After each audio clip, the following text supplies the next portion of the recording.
بسم الله والحمد لله والصلاة والسلام على رسول الله وعلى أصحابه ومن والاه. أنا وكوهر ليا مجاعة ولا لها سواق من قابية شركا وحن آد إذنكم هادينيا إجابتان كذا سواء أجيبتين كلن كان أنه ما تهلك يسونمي علومه أخيار أقوياهن آد بان إذنكم هادينيا talabaad aan rabay inaan meesha ka sheego waxa weeye ujeedadaynu isugu nimi halkan maxay waaye ujeedadu waxa weeye inaynu baaq nabadeed meesha ka soo saarno baaqaas nabadeed oo ku aadan waddankeennii iyo dalkeennii aynu ka nimi oo indhawaalaha kan dhibaatooyin fara badan ee laga soo sheegayo ama dagaalada ay ka socdaan meelaha qaarkood ay ugu dambeysay gaar ahaan magaalada Gaalkacyo marka akhyaaray waxa la yiri alcaaqil laa yuwassa inagu waxaynu rabnaa baaq nabadeed oo insha Allah ilaahay idankii yaynaan isyarayn oo isdhihin hadalka halka laga sheegaa muxuu tari hadalku wuu tari hal qof hadalkiiba wax bedeli kara inagu waxaan rabnaa waa daw wax allaalay wixii ummadaas nabad ka dhalin lahaa inaynu caawa halka kaga baaqno adigoo iska dhigaya inaad meeshii joogto ayaan akhyaaray idinka codsanayaa culumay idinka codsanayaa aqoon-yahana uu idinka codsanayaa waana mahadsantihiin ajiibitaankan mar labaad iyo mar saddexaadba ilaahay waxaan ka rajaynayaa hadafkeennu isugu nimi inuu noqdo mid meel gaara waxtarna noqda waad mahadsantihiin hadda waxaan ku soo dhaweynayaa walaalkay oo garab fadhiya maxamed cali good isagaana wuxuu idiin faahfaahinayaa raggan shirkan soo abaabulay maxay yihiin xaggeesa ka soo baxeen واد مهسنتي. بسم الله الرحمن الرحيم الحمد لله رب العالمين والعاقبة للمتقين ولا عدوان إلا على الظالمين أشهد أن لا إله إلا الله وحده لا شريك له وأشهد أن محمدا عبده ورسوله صلى الله عليه وعلى آله وصحبه وسلم تسليما كثيرا سلام الله عليكم ورحمته وبركاته مركل آديات واد مهسنتهين شيخ آذن محمد صالح شيخ آذن صالح عثمان عبد القادر محمد علي good waa afartayada nin iyo qof naga maqan waxaanu la isku kaayay yiraahdaa gurmad Somali Relief waa hay'ad yar oo khayriya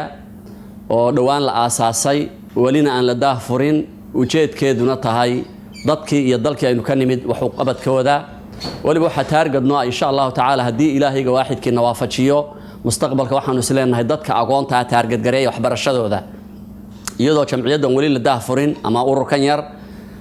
gabadh muslimada oo media laga soo daayay oo xanuun qabta wadankii joogtaba hawsheeda u dhaqdhaqaaqnay ilaahayna waa nagu guuliyay $12,000 baan helnay arintii dhakhaatiirta iyo nagu xidheen hawsheedina meel fiican bay maraysaa maadaama aan magaca gurmad wadano waxa nadamqay dhibaatooyinkan dhamaan waayay oo aan ujeedada lahayn dalkii iyo dadkii ba maxaan ku dhahday ku tahlukeeyay oo ku baaba'ayaan oo 26 sanadood kadib wali qaxootigii iyo qaxii hooyooyinka iyo caruurta iyo dadka waayeelka iyo ardayda iyo maatada maxaan ku dhahaa banaan jiifka ah sida darteed waxaan maadaama magacaynu wadana gurmad yahay aanu gurmano gurmadkiina wixii aanu ka badin weynay maxaan ku dhahdaa waxay noqotay bal inaanu akhyaartan isku yeerna galabta halkan fadhida wixii kale ku dari karnana oo manaabirta iyo masaajidada dacwada ka socota iyo waxyaabaha kale social media wixii la gelin kara iyagana akhbaarada oo war ilaahay ha laga cabsada waxa xaqiiqo ah oo dhab ah aynu ognahay waxaynu kasbanay maahan wax kale naguma dhicin ma asaabakum min musiiba fabima kasabat aydiikum ويعفو عن كثير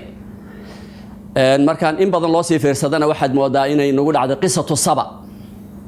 لقد كان لسبأ في مسكنهم آية جنتان عن يمين والشمال كلوا من رزق ربكم واشكروا له بلدة طيبة ورب غفور فأعرضوا فأرسلنا عليهم سيل العريم فبدلناهم بجنتيهم جنتين ذواتي أكل خمط وأثل وشيء من سدر قليل ذلك جزيناهم بما كفروا وهل نجازي إلا الكفور إن حقيقة ربتي وحيتهاي إلهي سبحانه وتعالى وما الله يريد بظلام للعبيد إلهي أضمض مض المياه waxaa muuqata in aynu noqonay dad aan maxaan ku dhahday mabda iyo maxaan ku dhahday garasho iyo caqli iyo diin meel inta iska dhigeen lagu adeeganayo magacyo badan baa laynoo kala bixiyey xuduudaa laynoo kala sameeyey diintii ilaahay baa la tasiisiyey oo wa anna haadihi ummatukum ummatan waaxida halkaynu ka ahayn maxaan ku dhaha 100 magac marka waxaa aad u qosol badan waxyaabaha maarta maanta aad ku arkaysaan meelaha internetyada iyo oo la leeyahay gaaladii waxay yiraahdeen caqligeenu fiicana muslimiinta baa qoriyo iskugu dhiibnay oo nunili islaaya deedna way islaynayaan iyaga oo ku andacoonaya bixujjati annahum yuharibuna liha ay xabad isla dhacayaan meel walba waa sidaas gaalkii uu imanaya muslimiintiina waa la isku soo hogaaminaya meelo badan bay ka socotaa hubka labada dhinacba la siinaya waxa baaba'aya waa awlaadeeni waxa dumaya waa magaalooyinkeeni waxa baaba'aya waa dhaqaalaheeni waxa dhimanaya waa awlaadeeni marka gurmad oo maxaan ku dhahdaa isugu yeedhay aad bay idinku mahad celinaysaa waxaanu rajaynaynaa biidni illaahi tacaala كلمة إلهي سبحانه وتعالى كلمة رب كلمة قاتلة والعكس بالعكس كلمة إلهي أنتو مارت قلبي جاجا أو نظيفة إلهي أنتو كسو جويو ومضاس أي جادو داون نقطة سامين جالتا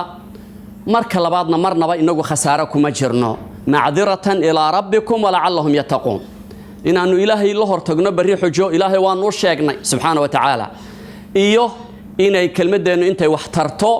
فإذا أي كدلتو إلهي ضدكو أنفعو إننا محاكو لها قول أي نقطو إنما أقلتو يوم أقيل الثور الأبيض تاسا إنه سعوتا واحد لمن يوا إنك دبيتو عدو بين لين هاي فربضان أو دين يعقيدة مارتين نقد حيثو إنما أقلت يوم أقيل الثور الأبيض مركن دمنا دينا سيدي لدونا لإنك ياليا قصة دا سبحانه مالينيا قف كستو هالكن شوغا وضقرنا إنما أقلت يوم أقيل الثور الأبيض لباحي سدح الدبك لخيانية خيانة صاين وسعوتا إنه كعقل يسنو ككرنو أو كوينانو أو ولا نقنو أو إلى هاي لا شو يلقط يدين يوم حنقول دول في عن يهوى في عن يو وحول بو إلى هاي إنجا مدايا وينسيه يو وضع لا شو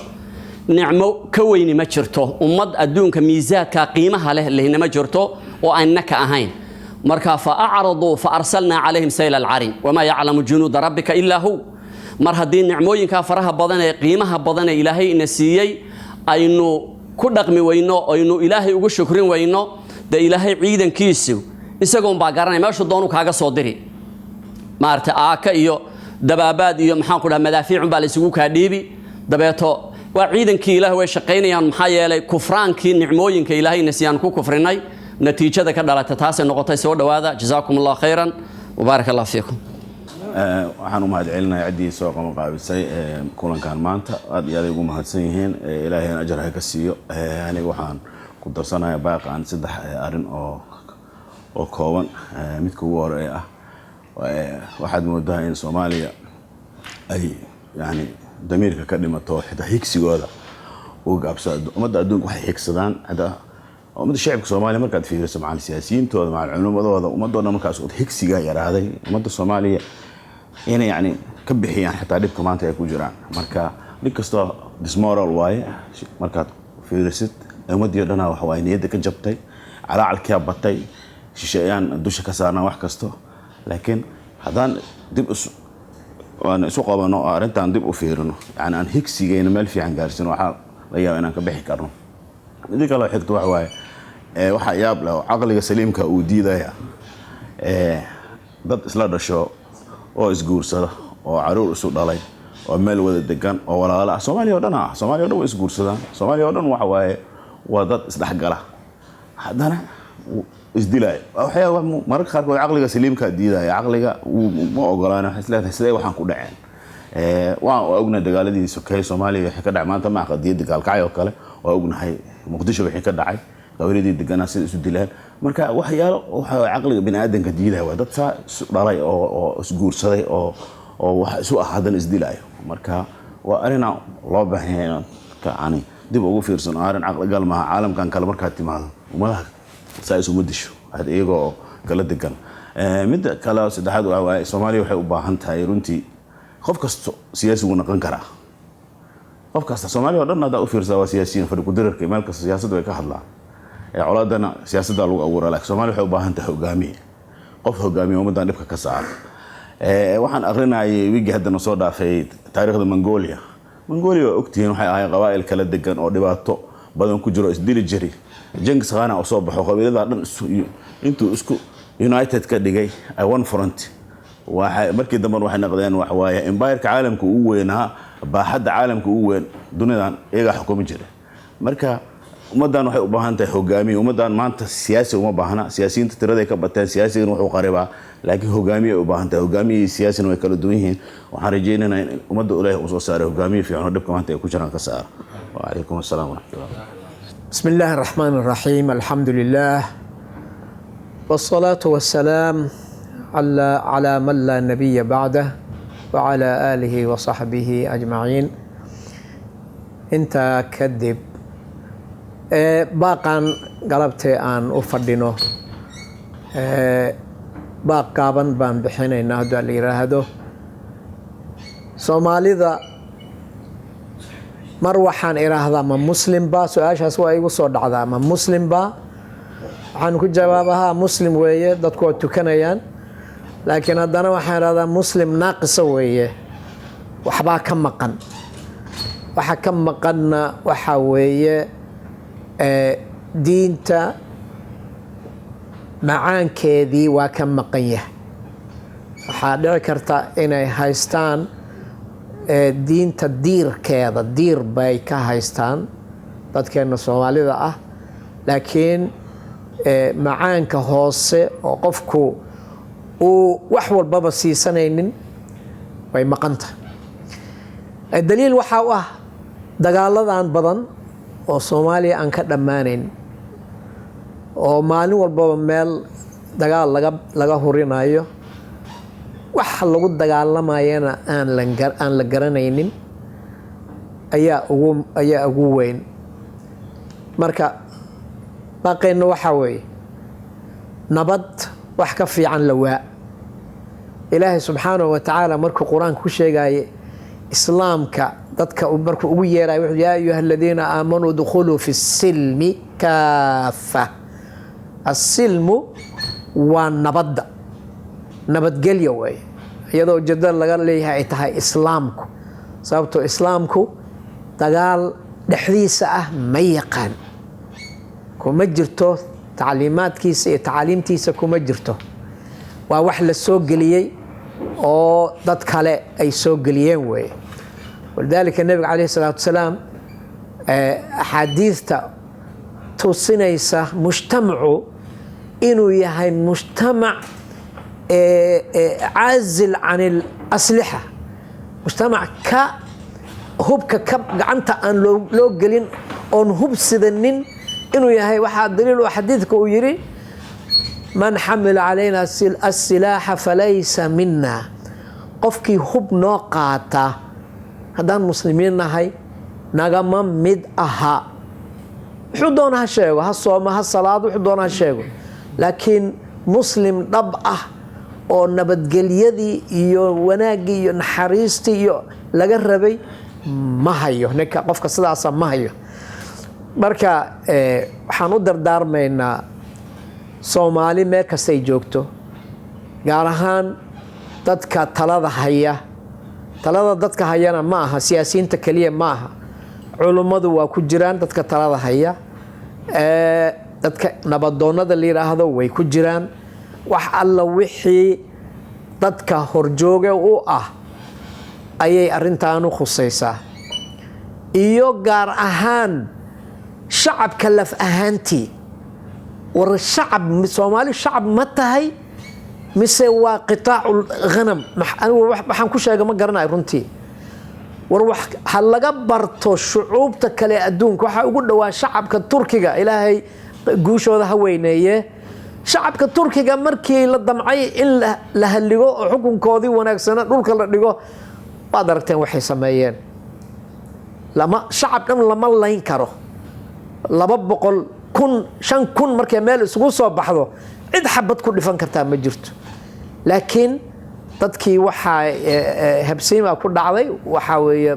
baqdinimo iyo fulanimo ayaa gashay. waxaan ku soo xirayaa hadalko dad badan baa iga sugaaya oo waqtigooda yahay. waxaan ku soo xirayaa nin laba tix yiri, laba bayd oo gabay nin yiri. wuxuu yiri: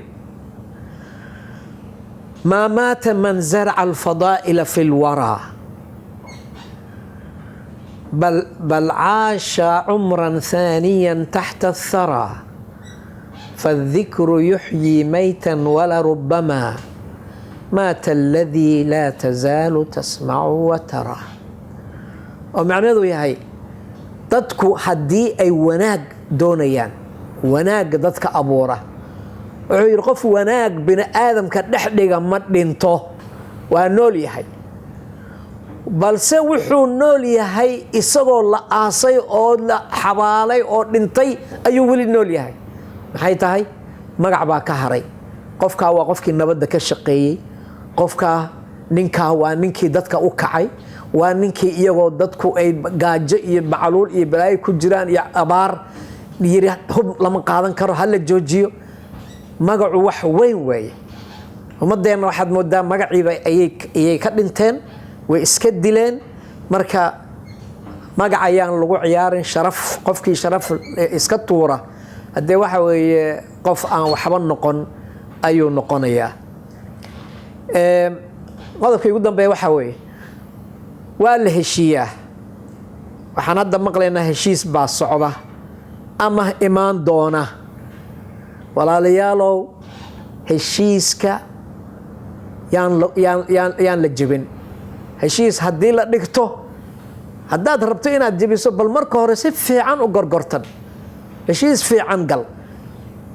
markaad gasho khiyaano yaan la keenin. khiyaano yeemaan, sababtoo khiyaanadu ma aha sifaadka iyo tilmaamaadka muslimiinta ma aha. qur-aanka qoluu ilaahay ku caayay, qur-aanka dhexdiisa qolo ayuu ilaahay wuxuu ku yidhi: fabimaa naqdihim miithaaqahum lacannaahum wajacalnaa quluubahum qaasiya. qolaa sidaa lagu sheegay. ballamada ay ka baxaan darteed ayaan naclad ku dhifannay, naxariista ilaahay ka fogeynay, qalbigoodana dhagax ka dhignay. dhagaxaba biyo ka soo baxaan, dhagax aan waxba ka imaanaynin oo heshiis iyo nabad iyo maslaxo iyo imaanin. marka ugu dambeyntii, walaalaha Soomaalidow nabad ku dadaala. nabaddu wanaag bay keentaa, xumaan ma keento, munkar ma keento. wax alla wixii bani aadamku uu jecel yahay ayaa nabadda saldhig u ah. wabaaraka allahu fiikum. abaarta allah idinka saaro, colaadda allah idinka saaro, xukun fiican ood raalli ku tihiin ood madaxdiinaad ku aqbashaanna allah idin siiyo. wasala allahu wasalam calaa nabiyina maxamedin wacala alihi wasaxbi ajmaciin. anigu waxaan leeyahay Soomaalidu ha isdaba qabato inta goor tahay. inta goor tahay ha la isdaba qabto. qarannimo sidii loo soo celin lahaa ha lagu dadaalo. taasna waxa lagu heli karaa in Ilaahay laga cabsado, wuxdada Soomaalidana laga shaqeeyo. waxaan rabaa inaan ka hadlo maadaama la isugu yimid, arrinta la isugu yimid ay tahay baaq nabadeed ay tahay. waddankan hadda Australia aynu joogno waa baaqii saddexaad sida aan filayo oo halkan lagu qabto, oo gaalkacyo keliya ku saabsan. baaqyo ka horreeyay baa jira. arrintana waqti badan bay soo socotay. sida culammada qaar ay sheegeen, dagaalka gaalkacyo iyo dhibaatada gaalkacyo ka taagan ma ahan bayskeedu gaalkacyo oo keliya maaha. waa ka baxsan tahay, baadiyey la xiriirtaa, deegaanadu waa ballaaran yihiin. arrintan waxaan idinkugu sheegaya, idinkugu soo qaadaya anigu dadka deegaankaana oo gaalkacyo ka soo jeeda, sidaad ula socotaan, yacnaha sidaad u dareentaan. deegaanada ay ka socdaan dhibaatada ay ka socoto, godad baa ka mid ah, gacna fale meel la yidhahdaa ka mid ah, ceel bardaa ka mid ah, balli buslaa ka mid ah, jariiban baa ka mid ah. deegaanadaasoo dhan dhibaataa ka jirta oo dagaalada tan gaalkacyo ka jira ay saameeyeen. inta badanoo dadku waxay ka hadlaan gaalkacyo oo keliya soo qaadan. arrintu gaalkacyo waa ka weynta. taa waxaan rabaa intaan la soconin inaan ugu biiriyaan rabaa ad fahamsaan. arrinta kale oo aan raba inaan ka hadlo waxa weeye, inta badan baaqyada marka la soo jeediyaa xalkana laguma daro. oo culummada waxaan ka rajaynaynaa mar walba maadaama dad aqoon-yahano ay yihiin diintiina ay ayagu hadda u yihiin hormuud u ah waxaan rabnaa xalkana inay ku daraan Soomaaliya oo dhan guud ahaan iyo gaar ahaan magaalada Gaalkacyo dagaalada ka socda waxaanu leenahay dadku waa muslimiin waa mu'miniin walaalayaal waxa weeye islaxu daata baynakum dhexdiina iyo waxa dhexdiina yaala ilaahay dartiis u xalliya caruurta iyo dadka maatada ah oo duurka jiifa iyo hantida baaba'aysa darteed u heshiiyey waxaan qabaa anigoo la socday wixii meesha ka dhacaya waxaan ayidayaa in aad qaadataan baaqa ay labada madaxweyne hadda ku baaqeen oo ah qodobada uu ka kooban yahay aan qaba xal in lagu gaari karo laga soo bilaabo culimada odayaasha dhaqanka oo iyagoo ka tixraacaya qodobada halka lagu soo jeediyay in ay wanaag iyo nabad ay dadkaas masaakiinta ama dadkaas ay u horseedaan baaq nabadeed oo Soomaaliya oo dhan ah khaas ahaan magaalada Gaalkacyo oo maalmahan dambe waxyaabo ka dhacdhacayeen waxyaabahaas oo aan isleeyahay waxay u dhacdhacayeen aqli xumo iyo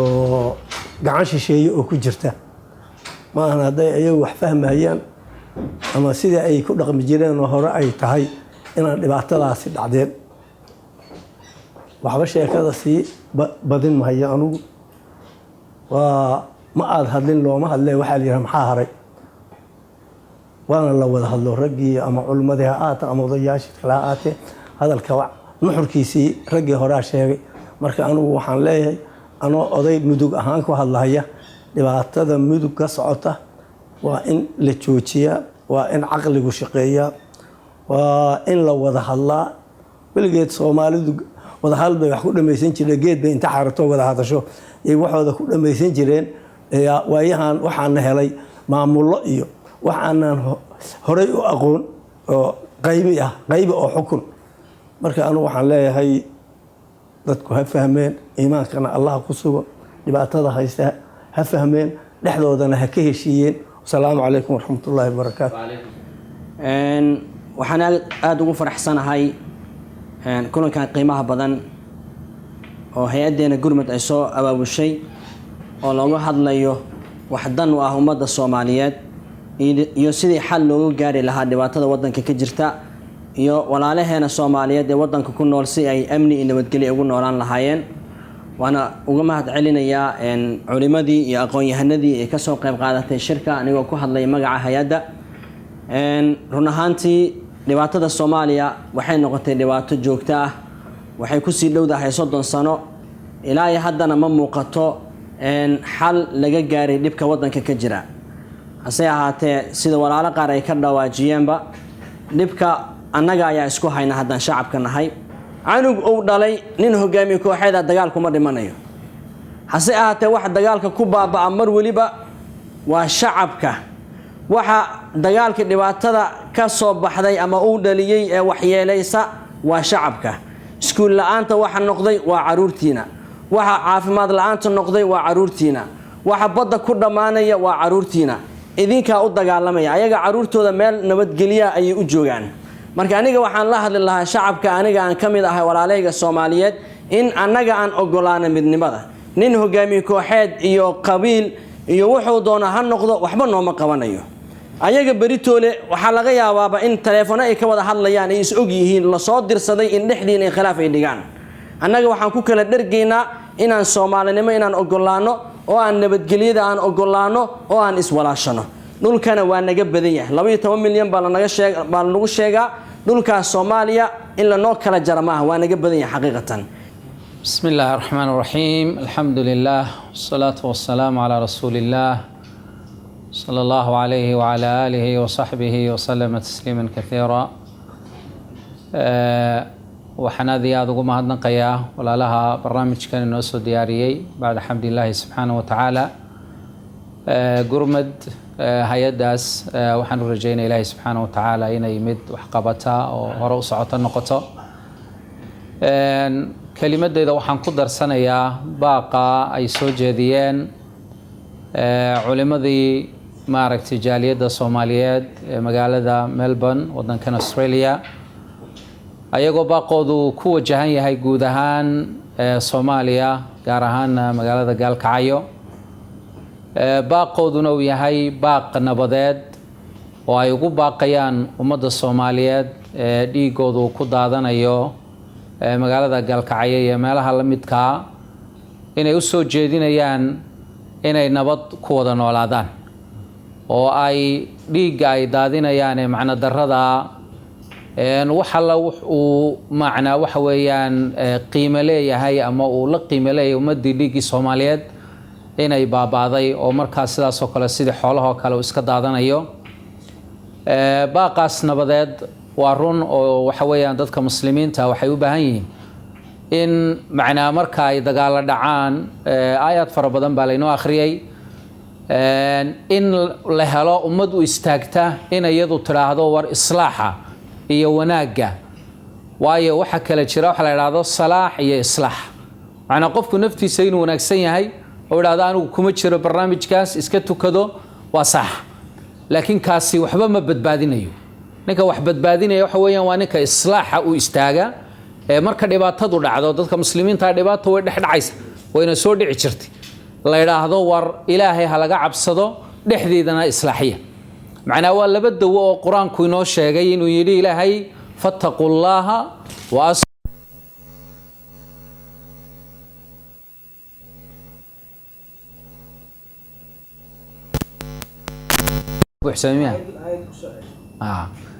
إلهي سبحانه وتعالى لبدو أيو آيات قرآنك في سورة أنفال أول كذا إنه شيء فاتقوا الله وأصلحوا ذات بينكم ورلاهينا كعب صدا دحذيننا إصلاحية وناجية معنى تقوى ذي بمركا وحلقوا حلا إصلاحي تقوى ذو مركا يا لك عبسقو عدالة سمين تباسوس جليسة ودتك هداني تشستس هاي عدالة هداني تشيرين تقوى مجرتو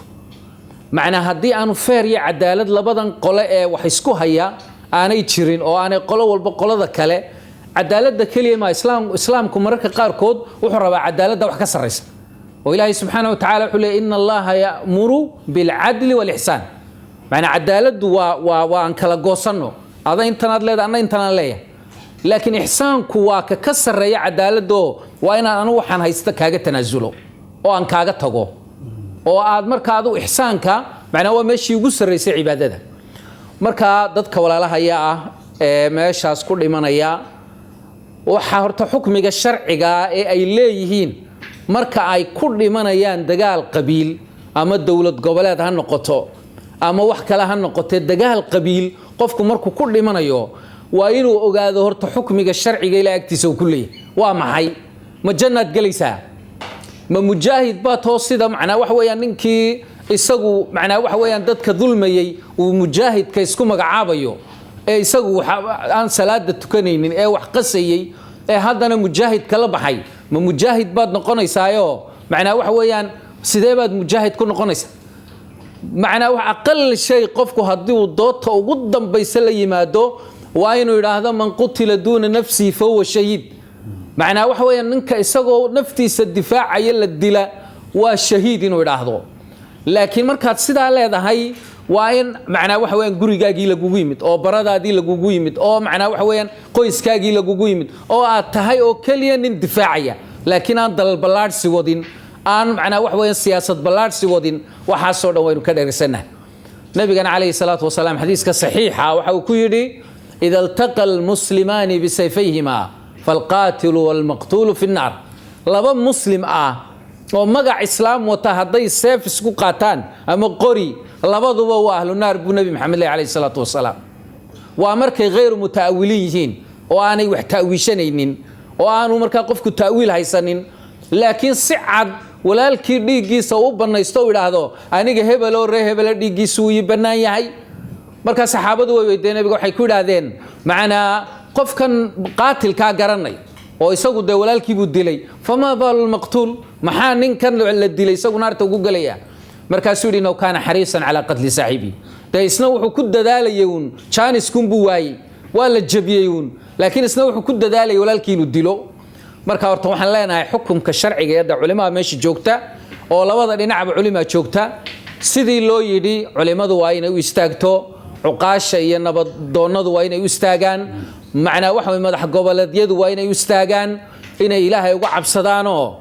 macnaa dhiig Soomaaliyeed aanu ku daadanin macna daro intii ka horeysa inagu filan ee marka badaha sida aad maqlaysaan ku dhamaanaysay ee macnaa waxa weeyaan macna darrada ugu dhimanaysay meel walba lagu dilayay South Africa waad arkaysaan meel walba waad arkaysaan Masar Liibiya dadkeeni sidii kaluba u dhamaaday war idinkuna inta yare meesha joogta macnaa meel ay u baxdo weyday inta xabsi Soomaaliya dadka jooga maanta waa intii meel ay u cararto weyday ee xabsiga weyn ku dhex jirta intooda badani marka idinkuna inta u naxariisto macnaa waxa weeyaan political issue ama macnaa waxa weeyaan arrin siyaasadeed yaanay noqonin mid macnaa waxa weeyaan saamaxda inay dagaalo kale Soomaaliya ka qarxaan sida muuqatana haddii aan reconciliation dhab aan la helin iyo islaax dhab ah waxa weeyaan waxa dhici doonta berito macnaa waxa weeyaan in aynu noqono qobtalka kala daatay ee marka qolo walba qolada kale ay la col tahay ee ay la dirirayso la dagaalamayso inay noqono ayaa bari muuqata dabadana dhamaanteen ba aynu khaasiriin noqono oo aynu ku wada khasaarno maxaa yeelay sidii la sheegay dagaal wiil baa ku dhintay wiil kuma dhasho ilaahay waxaan weydiisanaynaa subxaanahu wa ta'ala بأسماء الحسنى وصفاته العلى إلهي أمة الصوماليات إنه بقوا برعد اسكو مريو إلهي دحدو دينو إصلاح ديقو إلهي قلوب تو دينو إسجعليسيو إلهي إنه دقالة معنا الدرداء كسارو ورا مفضرال هقاتان أما وحكا هقاتان ورا هداي ضدكو معنا وضا نولا شاه فهمان يينا وضا دولة الإمارات كيكتين فدرال بيكو كنوش معنا وحوين صدنا فرطة سندود ويكو عيشان لكن معناها فدراليزم كيف فهمين iyana aanu qabyaaladaysta iyo isku dagaalan aan wayn hadaynu waxaynu doonaba aynu qaadanay aynu waxaynu ku wada noolaanayna ay tahay oo aynu walaaltinimadeena ku ilaalinayno waxa weeyaan waxaynu qodday shariicadii ka weynayd ee islaamka iyo quraankii iyo sunnadii ayaabayna dhex taal iyadii baaban ku heshiilaan oo iyadii baaba meel aan macna wax weeyaan meel dhiglaan marka waan badiyay hadalka waa soo koobaya insha Allah taala waxa la yiri macallin looma dhiiba hadal oo macallinku uu iska daldalmaawun laakiin dadkii macnaa wax weyn iga horeeyay baa soo koobay jazaahumullahu khayr waa ku celcelinaynaa ilaahay subxaanahu wa ta'ala ka cabsada dhexdiinana islaaxiya taas ayuun bay ummadda Soomaaliyeed wax ku noqon kartaa wa sallallahu ala sayyidina Muhammad wa ala alihi wa sahbihi wasallam